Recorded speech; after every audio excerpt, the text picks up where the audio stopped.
Oh, whew. Ha. What? Why? Why are you doing the BMW E30? I'm gonna be completely honest. First off, my feet are warm, it's hot in here. But if we're gonna be completely honest, if the subject or if the comment section isn't littered with us being asked to do the G35, G37, I might just have to press F for respects. But when we decided to do the E36 just a hot minute ago, the world went, hold up, bud. You went one generation too far.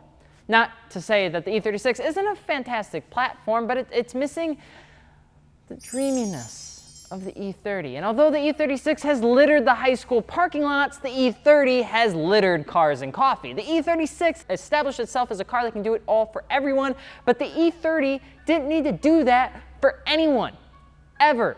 This car in the right hands is likely one of the most badass cars in the world. And no, I'm not just saying that because we happen to have one. I'm Alex, Alex.fi on the socials, and today we're gonna be talking about the angry, the toaster looking, the most perfect 80s car ever made. The BMW 3 Series E30.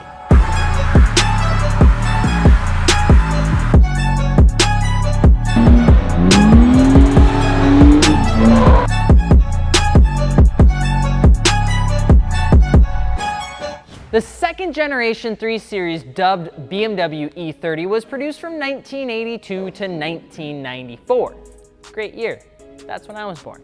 And it was made back when BMW wasn't too sure who it was. Going through a little bit of a high school movie dilemma, one might say. The E30 was their best guess at attacking a new generation.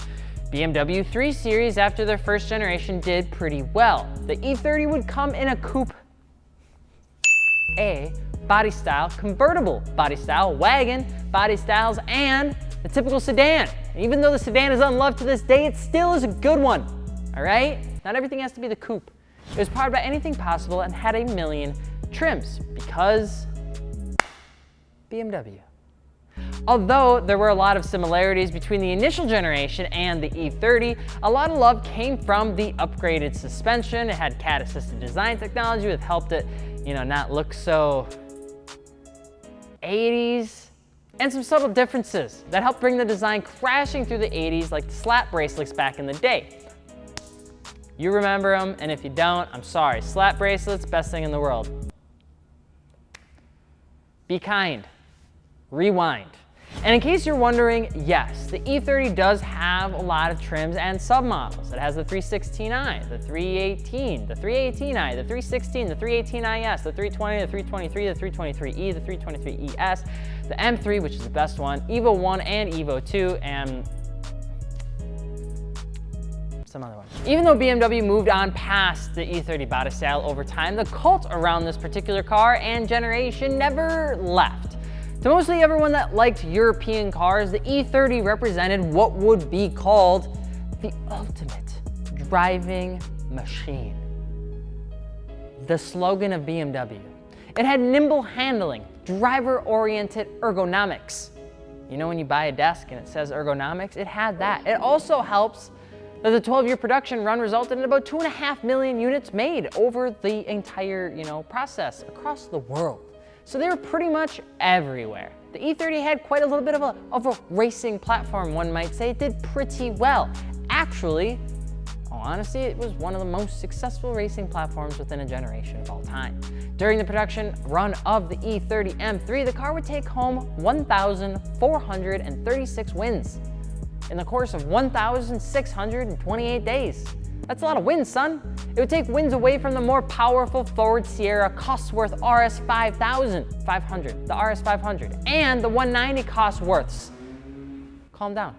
It would only have 2 small revisions during its reign and its ring, and would take away wins from not only with different drivers, but also just different automotive events as a whole. The E30 would take home everything. It would win touring car championships, Group A's, and about every other letter you could possibly imagine because it was just that good. Only had to have 2 slight revisions to win. That's how good it was, all right? BMWs have a few things to brag about, that's one of them. The M3 trim on the E30 is what propelled the stigma of the E30 chassis being a race car. And people were okay with that. 318i, it's a race car. 325i, race car. 320, race car! It was pretty much all of them. Anything that you could possibly imagine that had the 4 little headlights, it was a race car. And that's why we love E30s. It's also why most people buy them. They are more timeless than the E36. They have the body lines that have that iconic old school Euro car. You can't help but smile when you're driving it around because it's just a good car and it feels good. You're cruising, smiles. You're drag racing, smiles. You're drifting, smiles. And it's all because you're sitting in that toaster looking 4 headlight having BMW E30. So you want a BMW E30. Well, buckle up there, Roberto. There's gonna be a few things you're gonna wanna know before you hop into having one of these boxy little headlight things. There's a couple things you're gonna need to know before you pick up a E30. By the way, runs a 17.45, fastest quarter mile in a stock E30. It's your boy, that was me. Tell Dakota I say hi. With a quarter mile time of 17.4. Dude, I'm so sick of you winning everything! The E30 is a car that is by definition a Lego car. Anything you think you can do to this car, you can go and do to this car. It handles pretty much everything relatively well. Most people will more commonly swap motors in their E30 to get a little high performing, faster E30 than the standard baby 4 cylinders. We still have the baby 4 cylinder, but if anybody has a motor they'd like to swap and they'd be willing to give it up for free, we'll take it. Modifications include everything from wide body, turbocharger out of the headlight because BMW did it better, coilovers, racing seats, LSD, and all of the good stuff. Pretty much you can make this thing fast as f or showy as hell, and didn't matter what you did because it looked good. The reason the car is a Lego is because out of the gate it was built to be a fun car. A short wheelbase, narrow driving path, and rear-wheel drive meant that with power you could do pretty much anything you want. Pretty much like a hoonigan car, you know? And that's exactly what people did. You'll see E30s at car shows, you'll see them at drags, you'll see them at drift days, you'll see them at HPD, you'll even see them at Auto X eating up some cones. Auto X, Auto Cross, whatever, because you can do it all in an E30. However, you can also fall into a little bit of that thing, that little pit. It's just like a little issue. It happens every once in a while. It's called the, oh my, how did I actually get this piece of to run? Because it happens. E30s are insanely common, and their modifications are about as long as Jasper's excuses for not coming to visit us. It's a long list. The problem with any car that can be heavily modified and is heavily modified by the community is that unless you're buying one that's pretty much bone stock, you're gonna be spending some serious amount of cash on getting the car to what you want. Not because the initial parts, but because actually, you know, keeping it alive is hard. Who knew? It's 40 years old. And if you don't have some serious cash right out of the gate, it's probably gonna have a few problems down the line. If anyone's played around with it, you kind of know what I'm talking about. Pro tip here though, that if you're looking to buy an E30, buy a bone stock one like we did, and then have someone like Corey just slowly make it undrivable. But hey, it looks good. The car can experience some rust issues, and once it starts, it needs to be handled immediately, otherwise it's gonna start just taking over your entire car in about 3 minutes or so. I don't know how rust jumps on that car, but when it does it so well. Makes me concerned. The E30s work best at just about everything you could imagine. Street race or track setup, well, you can pretty much expect to see the E30 being on some NKs or Toyos. Bang. Show setup, any 5-spoke wheel out there is gonna look awesome. Rotiforms look great on it, BBSs look great on it. We have a BBS giveaway going on right now. You can check the description link below. You pick up a t-shirt, gets you automatically entered to win. Rotiforms look great on it. We have those at fitmentindustries.com. And probably some good old Nankangs and Atsus to get the job done. You can pretty much do anything to these cars, and that's what makes them so much fun. They're kind of like a Volkswagen GTI, except with the E30, it just has a little bit more of a sportier, faster, race car-y look to it. The original motors aren't massive power plants, so most end up with an engine swap to give it some more oomph.